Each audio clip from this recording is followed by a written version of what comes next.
Good evening, visitors, and welcome to the Australian War Memorial's last post ceremony.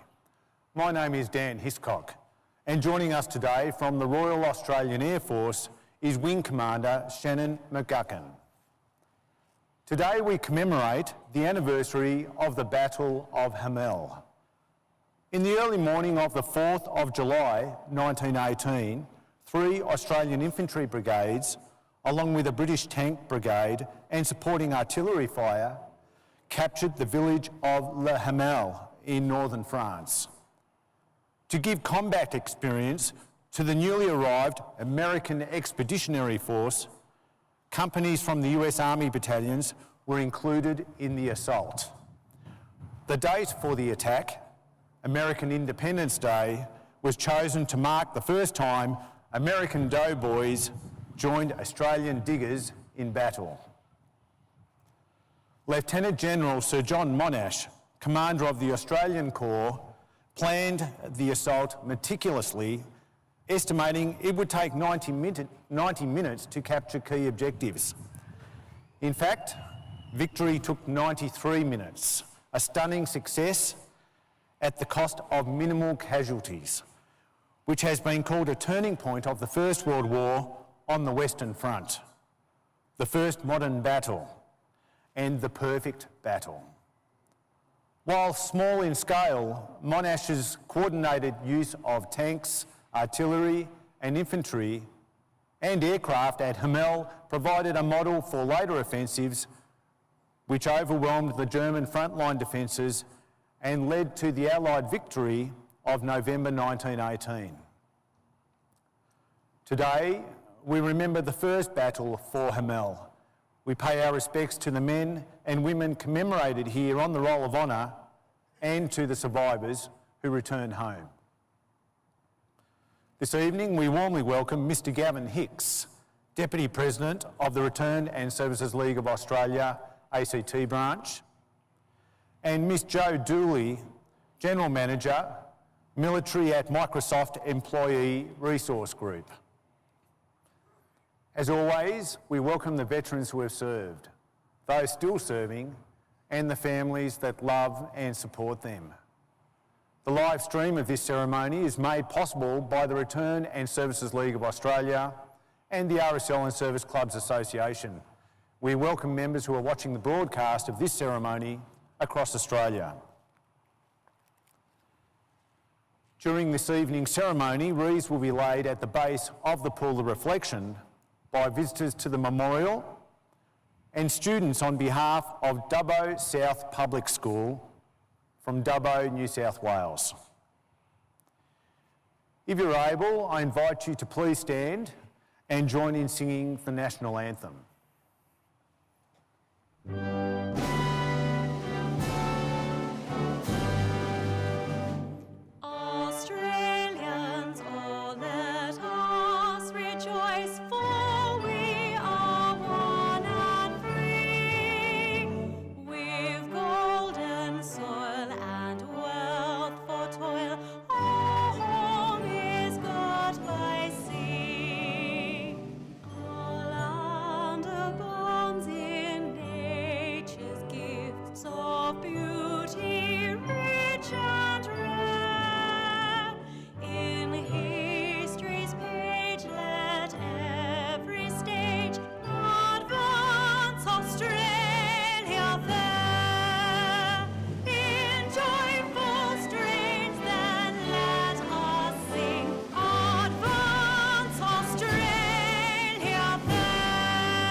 Thank you. If you wish to and you're able, please be seated.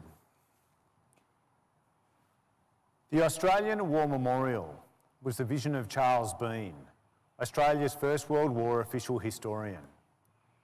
Bean landed with the Australian troops on Gallipoli and stayed with them at the front through to the end of the war.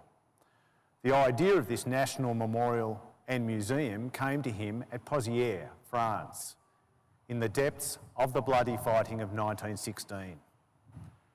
Bean's idea was that this would be a place where families and friends could mourn loved ones buried in faraway places. It would also be a place that could help all Australians understand what these men and women had endured and what they had done for us. Bean's vision, to which we remain true, is best expressed as inscribed in the entrance to the memorial's galleries. Here is their spirit in the heart of the land they loved, and here we guard the record which they themselves made. Tonight, we'll read the story behind just one of those on the Roll of Honour, which lists the names of more than 103,000 men and women who have given their lives for us in war and on operations for more than a century. But first we present a lament, Flowers of the Forest. Wreaths or floral tributes will now be laid at the base of the pool of reflection.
Today, we remember and pay tribute to Private William Raymond Harvey.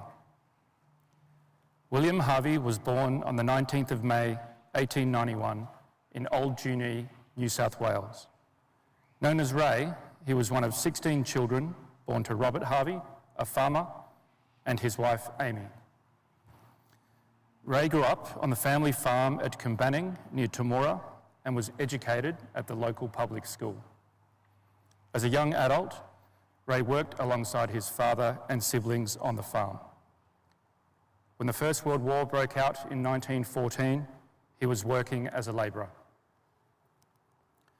Ray enlisted in the Australian Imperial Force on the 8th of August 1915.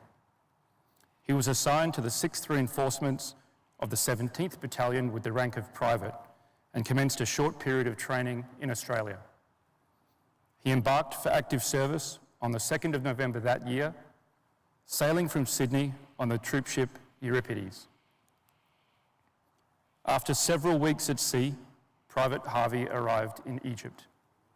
He was soon transferred to the newly formed 55th Battalion during a period of expansion in the AIF. He remained in Egypt until June 1916, when his unit embarked for the Western Front. They disembarked at Marseille and were immediately sent north to the French and Belgian border, which had once been the site of bitter fighting and was now known as the nursery sector, where new troops could be introduced to life in the trenches. Harvey's unit was called into action near the village of Fromelles to prevent German reserves from moving south to take part in the Battle of the Somme. The attack was hastily devised and poorly executed. It resulted in utter carnage. By the time the battle was called off, the 5th Division alone had suffered over 5,500 casualties. Among the wounded was Private Ray Harvey, who was shot through the leg during their advance. Unable to walk, he was evacuated to England for treatment. He wrote to his parents, "I was not severely wounded, just a scratch compared with what some of my comrades have suffered. We have had some fairly rough times where it rains so frequently. One often expects the enemy to make an attack, when it often turns out that the boot is on the other foot, by having to do the attacking ourselves. I do not think the war will last much longer, a matter of about 6 or 9 months." Harvey did not return to the front until December 1916, just as a bitterly cold winter began to set in. In early 1917, he again found himself in hospital after being scalded in an accident behind the lines. While being treated for burns to both of his feet, Harvey began to suffer from appendicitis and was returned to England for treatment. In June 1917, Private Harvey rejoined his unit in Belgium as bitter fighting took place around the Ypres salient. Over the months which followed, the 55th Battalion alternated between short stints in the front lines and training exercises in the rear areas. In September, Private Harvey fought at Polygon Wood, where Australian units suffered a further 5,770 casualties. The rest of the year was spent defending Allied gains around the Messines-Whitshate sector during a cold and muddy winter. In early 1918, German forces launched a major offensive along the Allied front. The 5th Australian Division was moved to defend the sector around Corbie in northern France and were involved in heavy fighting around the town of Villers-Bretonneux. At the Battle of Hamel on the 4th of July, the 55th Battalion mounted a diversionary raid along the River Somme. The first line of trenches was taken with little difficulty, but they met resistance at the second and were forced to withdraw. The battalion sustained 70 casualties. Among the dead was Private William Raymond Harvey. One of his comrades told the Red Cross, "Harvey was wounded, and instead of going back to the dressing station, he remained to give a hand to the others and then got a second bullet that finished him. He was a very fine chap and was held in the highest esteem by all the boys." Today, Harvey lies at Fonvier Communal Cemetery Extension in France. Private William Raymond Harvey was 27 years old. His name is listed on the Roll of Honour on my right among almost 62,000 Australians who died while serving in the First World War. A photograph of his headstone is displayed today by the Pool of Reflection.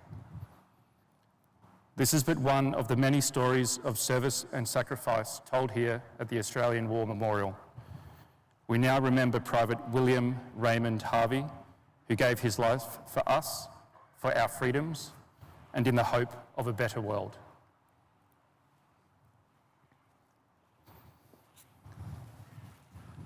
Please stand for the reading of the Ode and sounding of the last post.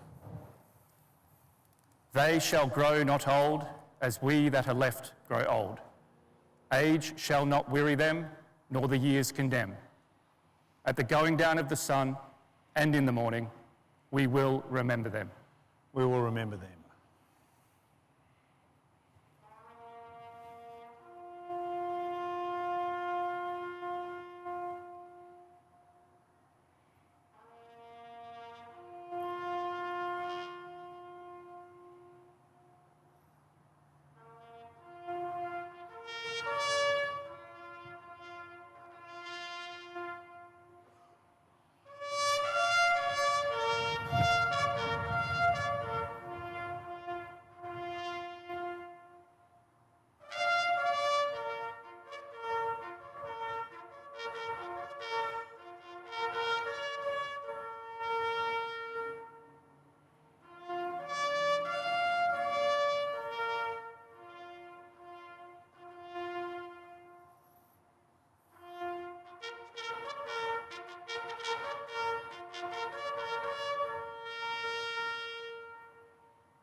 lest we forget. Lest we forget.